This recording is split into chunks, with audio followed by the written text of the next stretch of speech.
For security purposes, we don't allow our facility to be photographed without permission.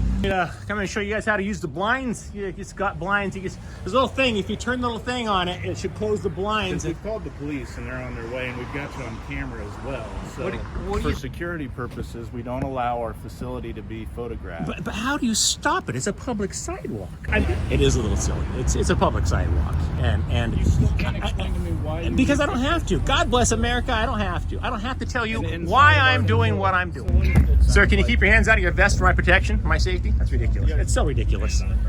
Trying to get a rise out of you, apparently. Right, Patton? Ain't that right? Trying to get a rise out of him? Have a good day. You're wrong, Patton. Respect our rights, Patton. I might have to ask you to move along. I might have to ask you to respect the fact this is a public sidewalk.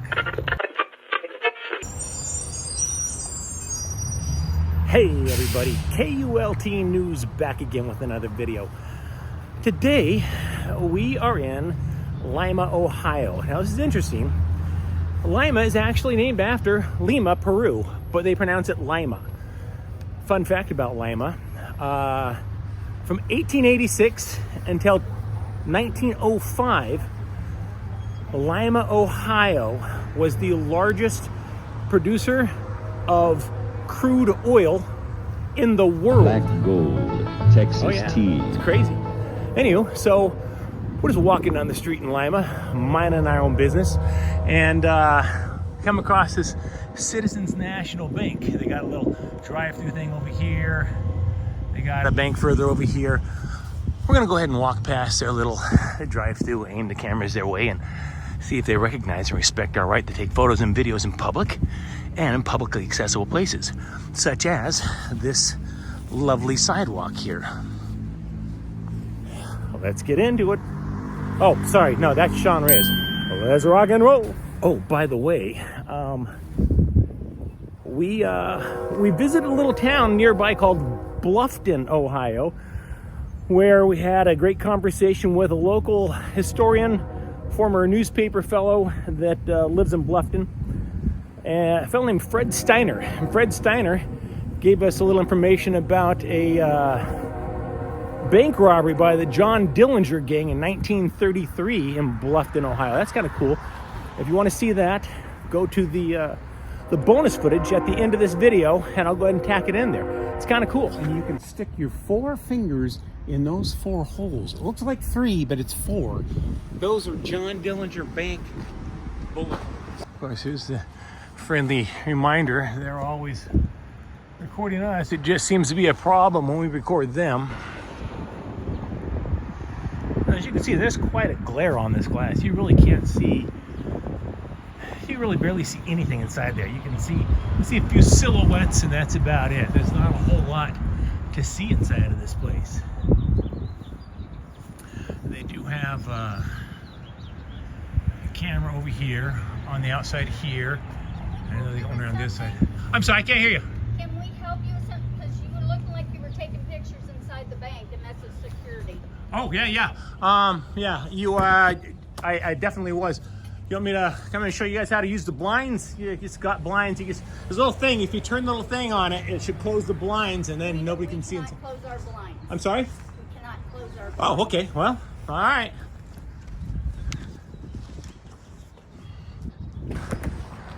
I have never had a bank person tell me that before. We cannot close our blinds, is what she said. So, talking to Stacy here on the microphone. I wouldn't say she seemed hostile, but it was odd that she would say she can't close the blinds. So, anywho, yeah, Stacy is actually across the street here. I'll show you. There's Stacy hiding over there. And I'd imagine the cop that just drove past might be coming back here because they don't like people taking pictures in their windows. As you can see, there's so much glare on this window, you can't really see anything through it. So it's bizarre to me that they are unaware of this fact, that you really can't see hardly anything inside. I don't know. I guess I'm confused as to what her concern is. Sir? Yeah. Hi, how are you doing? Very good, thank you. Good. Can I ask you what you're doing? I am taking pictures and video of the bank. For what purpose? Really, for what purpose? To capture photons so that I might be able to go back and look at the photos and videos later. Okay. Well, for security purposes, we don't allow our facility to be photographed without permission. Now I gotta ask, what with it being like a public sidewalk, is that how do you stop? I'm confused. How would you prevent somebody from walking down the sidewalk and just taking photos, or like the Google car that drives by and takes pictures of everything? How do you? Well, from what I was told, you were taking pictures inside the windows as well. From the sidewalk, yeah. Yep. And I even told the gal how to operate the blinds, but she says that we're not allowed to shut the blinds. It's weird.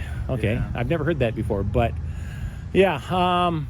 In fact, let me show you something. I was gonna. You work here, I'm assuming, yes? Yep. So, I can show you where I was at. I was right about here. Now, between you and I'm gonna let you take a look at this. Take a look at this just so you can see in my Sir, viewfinder. I'm not really interested Well, I'm telling you, we don't allow our facilities to be photographed. and yet I don't know what purpose you and have yet for I photographing am though. this. That's what's bizarre about That's it. It's fine, like, because we've called the police and they're on their way, and we've got you on camera as well. So, what do you think the police will do? I'm baffled by this. well, we don't want you near our facility. But how can you stop me on a public sidewalk? For security purposes, we don't allow our facility to be photographed. But how do you stop it? It's a public sidewalk. Help me understand what the concern is. You were photographing inside the windows, sir. Well, yeah, but you understand that windows work both ways, though, right? Like, you can see out, I can see in, you guys got cameras, I got cameras. I don't understand what the concern. Help me understand what the concern is. Well, I'm telling you, this is our property. Well, the and sidewalk's we not don't your want you to property. you're photographing our property, It's not. and we don't You want can't you trespass the photographing. eyes. Of course, it's ridiculous. Okay. Like, Well, we'll hang out for a while, and when the police get here, we can talk to them about it. And you can share your I'll be information willing to with bet them. you the police aren't gonna force me off of a public sidewalk and/or tell me which direction I can aim my phone or Okay. my camera. Well, That's we'll crazy. wait for them. That's fine. All right. I'm here until 5, so I got no problem with that. and I don't appreciate you photographing me as well. I'm sure You're on a got that public video. sidewalk telling me that you don't be aiming the camera that. Let me ask you this: Can I take pictures that direction? I don't care where you take a picture. Oh, you do care as where I long take as pictures. it's If I my- aim the camera as long this as it's way, you not have a my problem with facility, it. sir. Got it. So from a public sidewalk, you don't want me taking photographs this direction, but I'm okay taking photographs that direction, and that direction, and that direction. You still But- haven't told me what their purpose is. Well, it's because it's none of your business. I'm on a public sidewalk. It's hilarious. All right, well, It's absolutely bizarre that you think that on a public sidewalk in the United States of America, I have to tell you what the purpose of my photos are. I'm a terrible artist, so I can't draw, so I take pictures instead of drawing.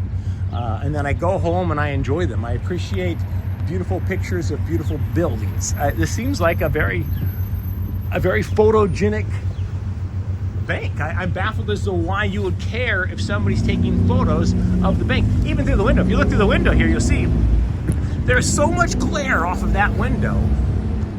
Do you guys have like confidential information on display right inside the window here that I can't see? I'm just, help me understand what your concern is. You don't want to? All right. Well, I think you're about to get a lesson in the First Amendment, my friend. Hello. Hey, how's it going? Good. How are you doing? Good, how are you? Good. Got an individual that's been taking pictures through our windows. I've explained to him that we really don't want the premises photographed for security reasons. He can't explain to me why he feels he needs to take photographs, and I'd just like him to be away from our property if that's possible. Officer Thiessen, would you like to tell him, or do you want me to tell him? So, he's on public property, okay? Unfortunately, there's not much we can do about it. Alright? If he enters your property, at that point you can ask him to leave, okay? The sidewalk is private property. Public property, Alright? rather. Yeah. Anything, regardless of the windows or not, it's plain view, unless you have your blinds closed. If he's not manipulating the property in any which way to see inside the property, there's nothing we can do about it, alright? I understand, like, I 100% get it, okay? You've got the security issues and stuff like that, okay? Unfortunately, there's not much we can do about it. It is a little silly. It's a public sidewalk, and You still can't explain to me why. because I don't have to. God bless America. I don't have to. I don't have to tell you why I'm doing what I'm So doing. what it is, it's a First Amendment audit. I'm sure you've maybe seen those. Sir, if you don't mind, can you just keep your hands out of your pocket for me, please, just for my Well, safety? just so you know, I have no weapons, but it is cold out here, so I have no weapons. I am going to put my hands in my pockets because I am Well, cold. for my safety, I'm going to have you not put your hands in your pockets. Okay? Will I be arrested if my hands in my pockets, sir? I'm not saying cold. you're gonna be Okay, arrested. I have no weapons in my pockets. I'm putting my hands in my pocket. Well, actually, So I I'm do giving have a can of pepper spray in here, and I will zip well, that that's one considered up wet. because of that. I'll put my hands in my pockets down here because I am cold. So, Okay. So it is a lawful order. I can lawfully ask you to keep your hands out of your pockets, okay? And if you do refuse, then I will do a Terry Pat, okay? Right. Which is a lawful thing within my ability to do so. Okay? so you're telling me So that I'm I asking- have to take my hands out of my pockets? I am asking you to remove your. I'm giving you. All right. order to I'll keep take your my hands out of my pockets. That's a okay? lawful order. I'll play along. How are you? Oh, now we got 3 officers for a man with a camera on his side. Oh, sorry, hands in pockets again. Keep your hands out of your pockets. Yeah, I don't know if you yeah, have any okay. weapons or not. All right. I'm sure you're not going to consent to a search. Yeah. Okay. So I understand. It Sir, sounds can you like- keep your hands out of your vest for my protection, for my safety? That's ridiculous. It's so ridiculous. Yeah. All right. Yeah.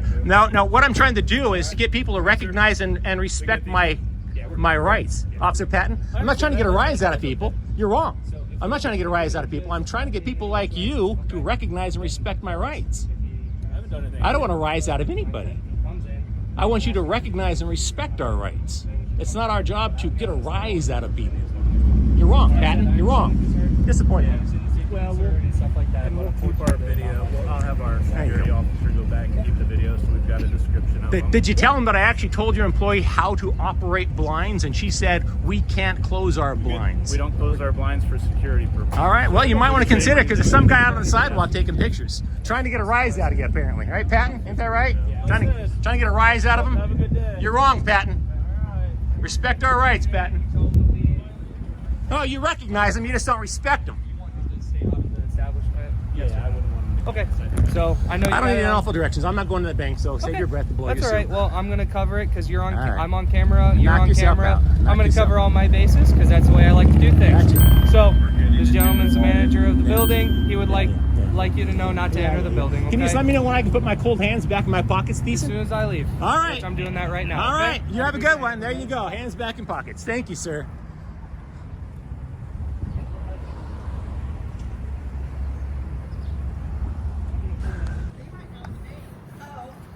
So, not impressed with the Lima police so far.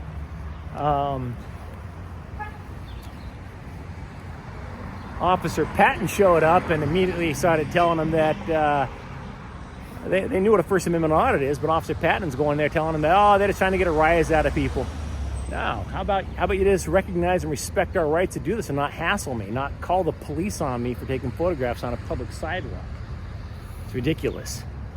Patton, you failed. You may recognize our First Amendment rights, but you clearly, Officer Patton, clearly don't respect them.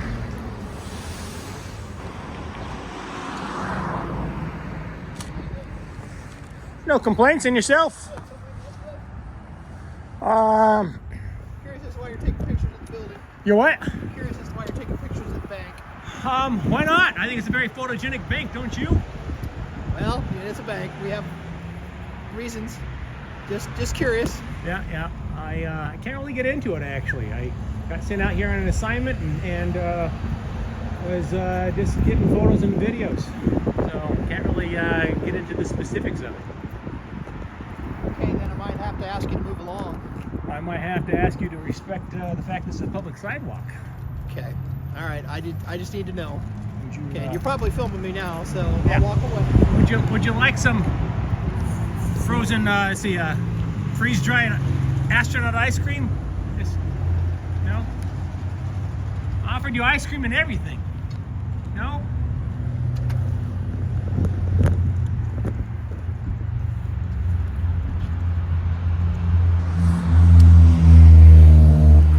I got me some freeze-dried Neapolitan ice cream sandwich from the Neil Armstrong Museum. It's pretty delicious. It melts right in your mouth. I'm gonna say I feel like the good folks of Lima, Ohio, really didn't pass. Banks are a little paranoid. They're calling cops. There's a sense of entitlement, like, you know, this is our sidewalk type of nonsense. The cops that showed up yesterday, this is the next day, cops that showed up yesterday, it just fire starters, you know, rather than say, yeah, that's his right to do that. You know, if you don't like what he's doing, close your blinds. Rather than say that, they kind of coddled the 911 callers and didn't reprimand them for calling 911 for a man on the sidewalk. It just, I would give them a fail. I'm sorry. The cops in Lima, Ohio, failed. So this has been Mike Norton, KULT News, Lima, Ohio. It's not Lima, it's Lima.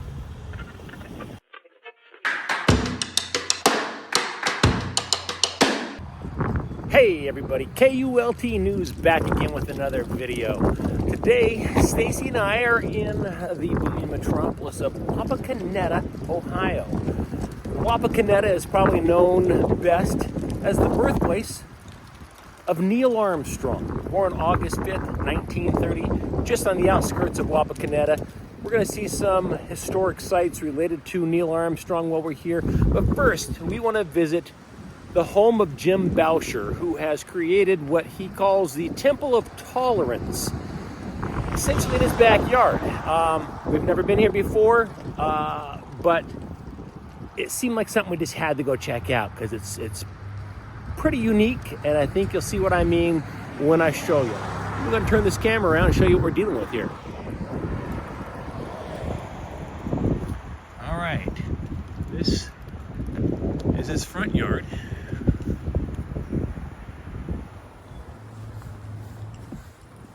Got some old grist mills here.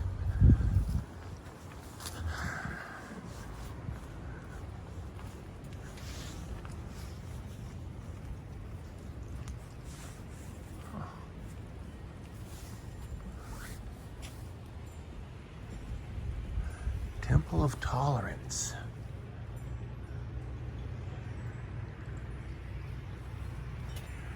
I think we just go through the back. The things you take for granted, someone else is praying for. From what I've seen and read online about Mr. Boucher, he is a very, very, seems like a very kind, empathetic man. I'm hoping we can meet him while we're here and get some of his thoughts on why he built the Temple of Tolerance. And I don't know what he feels like the future of the Temple of Tolerance would be. Now, here you go.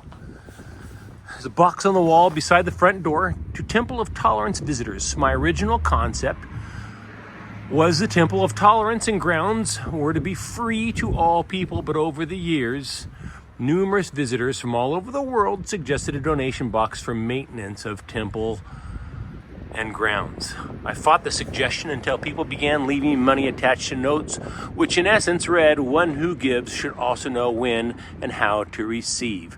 Thus, this donation box around on the front porch with no obligation to give unless you want to. Teach me the lesson of how to receive. Thank you. Live your dreams. Jim Boucher. All right, so we can just go right up on the front porch and leave a little donation there when we head out. This is it. Oh, you haven't seen nothing yet. Oh, this is just the entrance.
my understanding that Mr. Boucher owns basically the center of this block, and this area is the equivalent of about 12 backyards.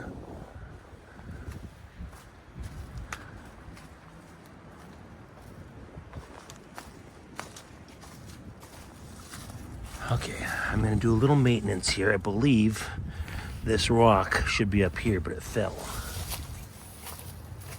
Let's see if I... Oh my God! No! Jesus! That's it. I'm gonna try and put that one back. Okay. There we go.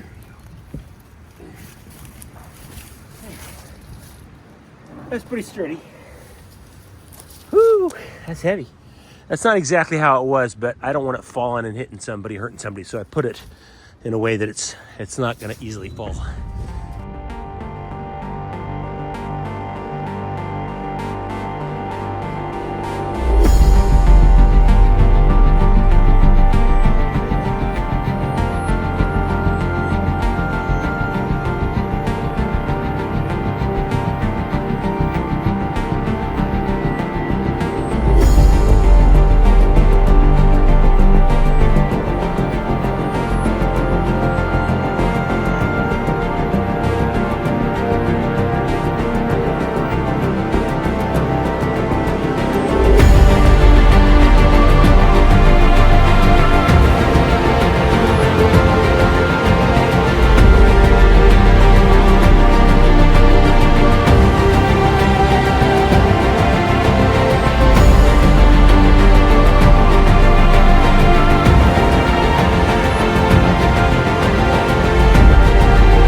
Oh, this is cool. This is the Wapakoneta jail cell door of Harry Pierpont and Charles Mackley, members of John Dillinger's gang from 1933. This is the actual jail cell door. How cool is that? How cool is that? The Dillinger gang walked through that door.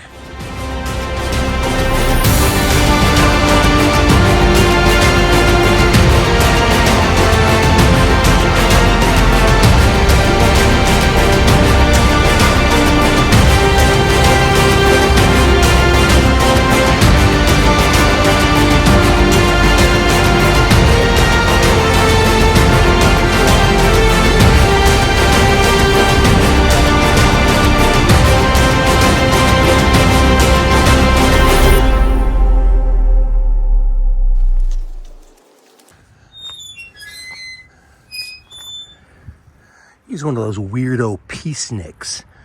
Man, what kind of a weirdo doesn't love war?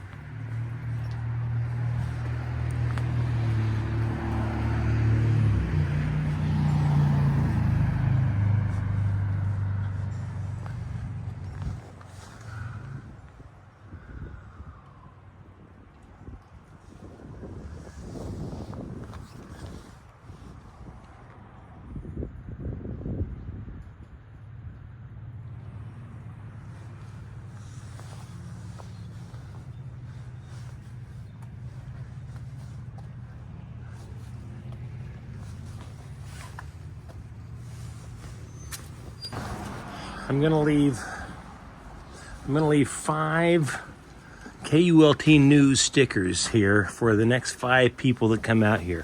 You're welcome to take one of these, but please just take one. Don't take all 5 of them if you come out here. I'll set it right here on the board. Let's see.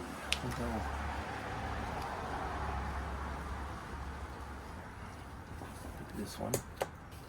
We'll put them right here. I'm not gonna puncture the thing. I'm just gonna kind of press them on there, like this on the corner. There you go.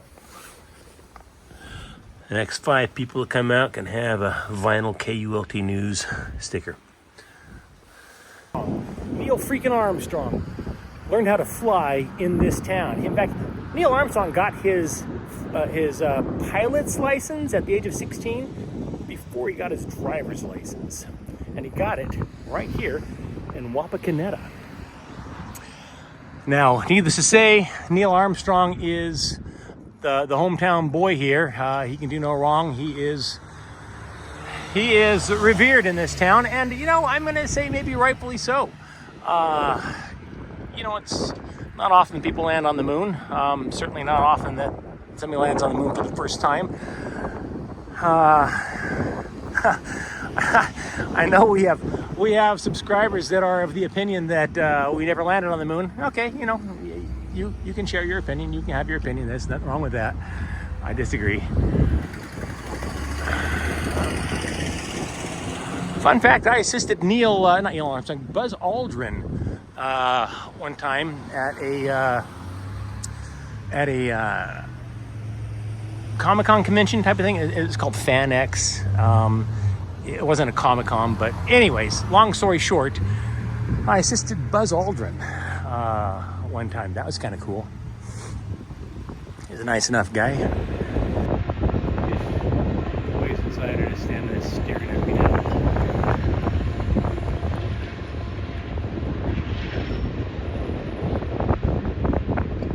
I might get a reaction.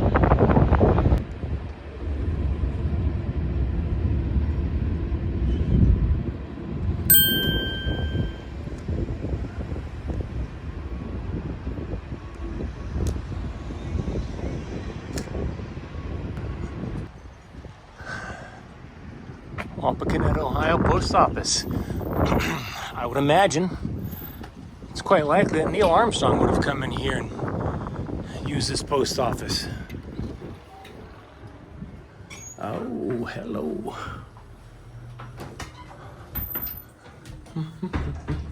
Howdy do. Hey, how old's this post office? Do you know?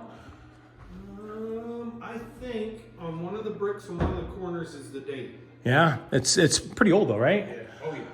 I love this mural. I love it, love it. I love old post offices, man.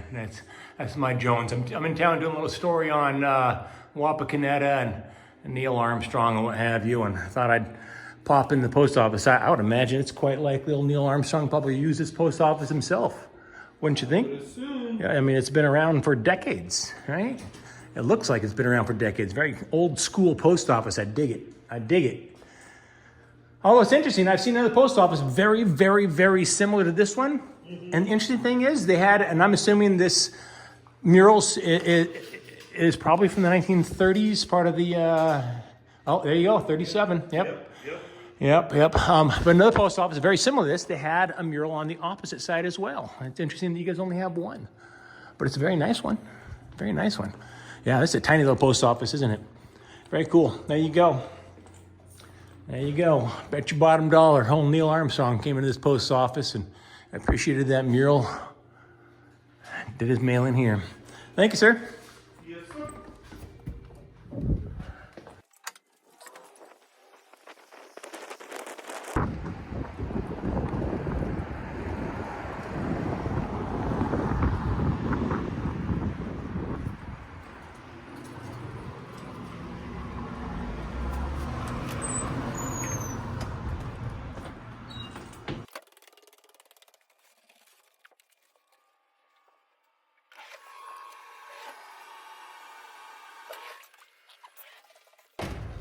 Yep.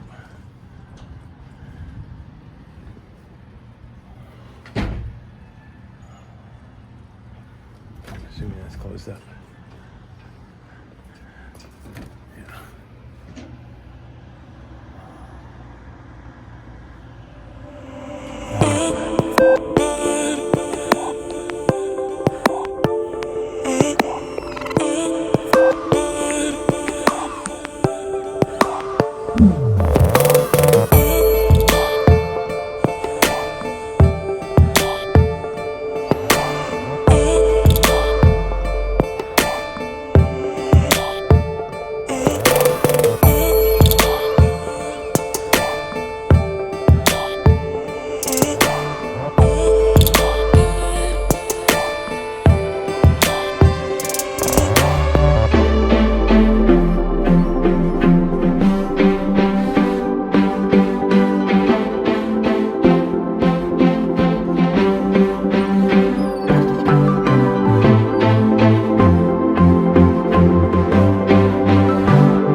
There's a couple other Ohio boys, and Neil Armstrong took a piece of the right flyer on Apollo 11 with him to the moon. There you go.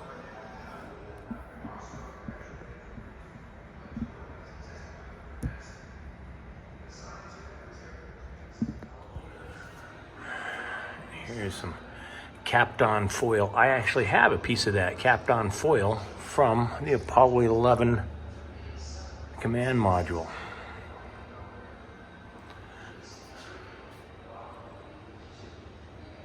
That one on the moon in Apollo 11.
Hey everybody, KULT News back again with another video. Today we're in Bluffton, Ohio, outside of what might be a rather nondescript bank. Here we got the Citizens National Bank, but this is no ordinary bank.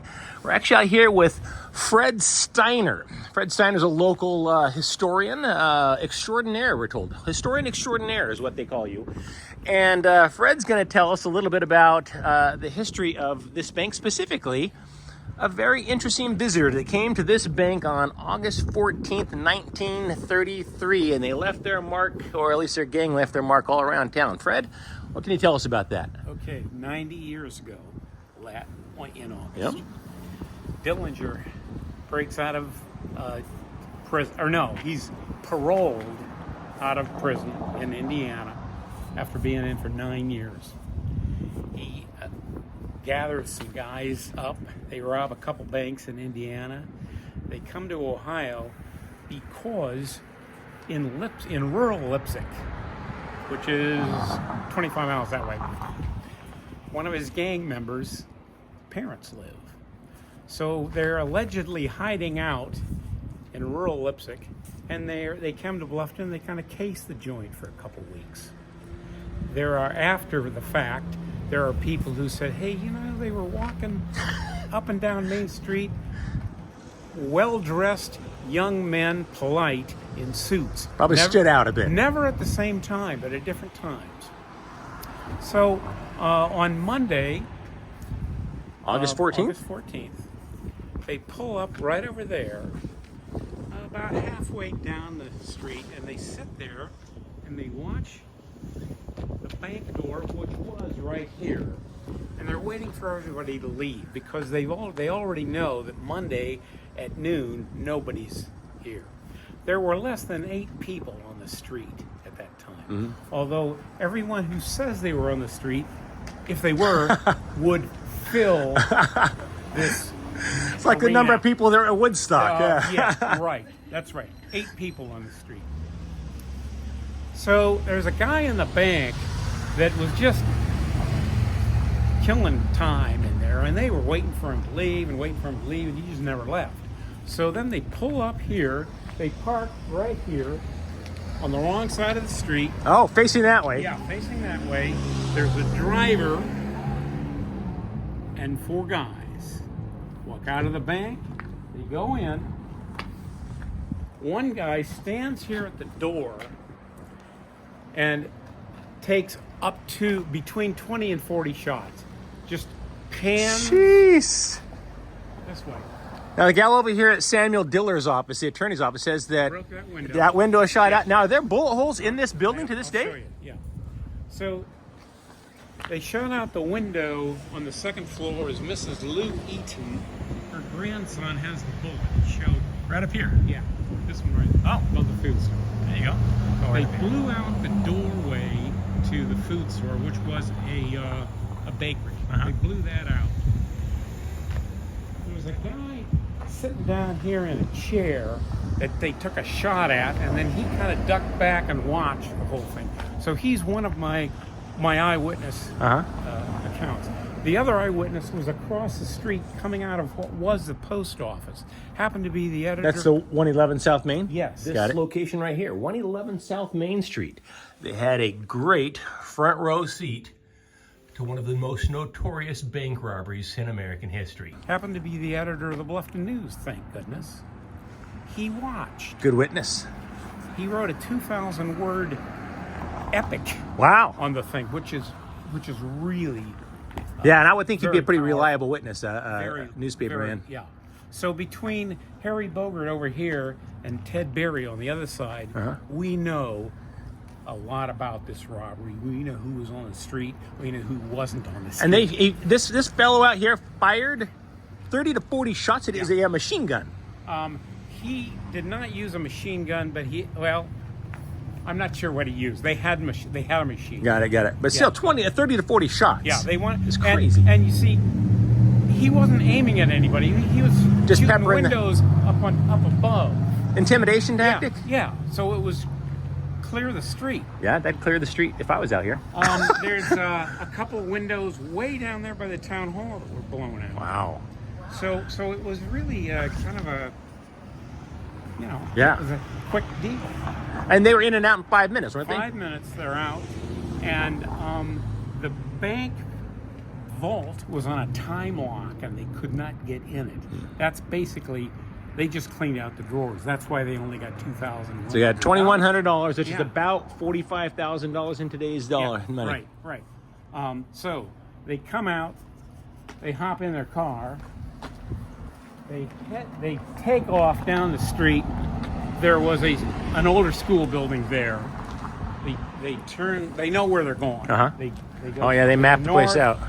You go way down to the end of the street, get back on the Dixie Highway, and head out of town. And so then here's all these stories. Number one, which did not happen. Yeah. Well, when they took off here, they had the machine gunner had his gun out the window, and they were dropping glass and nails from the car. That didn't happen. Didn't happen. There No glass nails and smoke no, screens, no, huh? No, but it's a great story. Yeah, it is. You know, there's a kid who claims he was sitting here. There was a big window here. Kid claims he was sitting here. 6-year-old kid. I watched the whole thing. Hey, he's 90. And of course, he told this story for the first time when he was about 75, I'd imagine. Listen, if he would have witnessed that, he had to wet his pants. I mean, When that guy I'd came wet out- my pants if that happened. Yeah.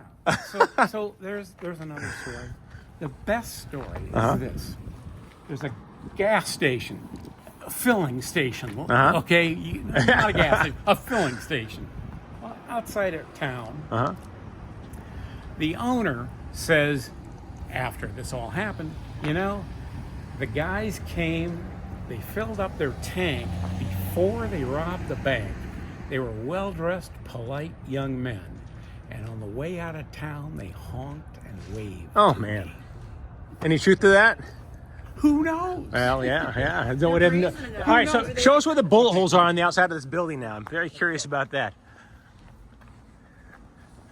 Now, the reason I know this, in 1969, this building was sandblasted, and everything was pretty well cleaned up. Got it. However, the newspaper, this was the Bluffton News. Uh-huh. The news editor and my older brother were very good friends. And in 1961, they made kind of a survey of what were the bullet holes. Yeah? So my brother lives in Chicago. I called him Rudy. Yeah. Rudy, I want to find the bullet holes. He hasn't been in town for 2 years, but he described how to find them. Here's what it was. He said, go to the second pillar. Second pillar over. You have to have somebody hold you up. Stand here, Yeah? reach up as high as you can, and have somebody hold you up, and you can stick your 4 fingers in those 4 holes. It looks like 3, but it's 4. Those are John Dillinger bank bullet holes. Oh, this is right here? No, yeah. Right. Right, that's it. Right there, huh? Let me see. Yeah. Right there. Boom. 4 bullets right there? Yeah. That's crazy. Now, there could be others, but... Yeah, that you know of at least. Yeah. Multiple bullets hit that spot right there. And because of the way he described it to me, that's exactly... Yeah, that's about the way it to too. do it. Wow. Very cool, very cool. And so he was caught. He went to he was in jail in Dayton, and then people may not be aware of this. When he was in jail, I'm sorry, not in Dayton, in Lima. He was in jail in Lima. Fred says that Dillinger actually kind of got quite friendly with the local sheriff. Sure. When his gang members showed up to get him out of jail, He did not want them to shoot the sheriff. He wanted to they break beat out. and shot and killed the sheriff. And after that, he became public enemy number 1. That's what got him on the FBI's top 10 list. That's that. It made him public enemy number 1, murdering that sheriff. And the irony is, it wouldn't have been his call. He certainly wouldn't have wanted his gang to kill the man that he had befriended, and that just wasn't his style. But from that point on, it was all... He lived about another year before he was gunned down himself, wasn't he? Yes. Yeah. 1 year. That was a wild last year of his life, I'll bet. One more crazy story. Uh-huh. Is it true or not? There's allegedly a Bluffton resident in the Allen County Jail at the same time Dillinger's in. So they're cellmates. Uh-huh. Allegedly. Uh-huh. The guy was on a drunken spree in Lima. They put him in jail. He claims he played checkers with Dillinger. And Dillinger said, "My gang's gonna break me out. You wanna come with us?" Oh, no. And did he? No. Oh. Wow. Now, did that happen? I Yeah, don't know. yeah. It doesn't matter. It's a great It's story. a great story. It is a great story. fantastic History is full of great stories, and many of them we can verify. Many of them, of course, we cannot. Well, Fred, thank you so much for coming out You're here. welcome. Greatly appreciate Sure. it. You know, what else can you add to that? This is Mike Norton, KULT News, Bluffton, Ohio. Here we are outside of the one of the famous KULT hamburger places. Fun fact, KULT Hamburgers is the second oldest burger chain in America, right behind White Castle. It started in Michigan, I believe it was Flint, Michigan, somewhere in Michigan, in 1923. Fun fact, Dave Thomas from Wendy's fame lived in Kalamazoo, Michigan, and used to go to a KULT hamburger place near his home, and it later inspired him in 1969 to start Wendy's. Much like the square hamburgers served at KULT, Dave Thomas also went with the square hamburger look for his Wendy's hamburgers.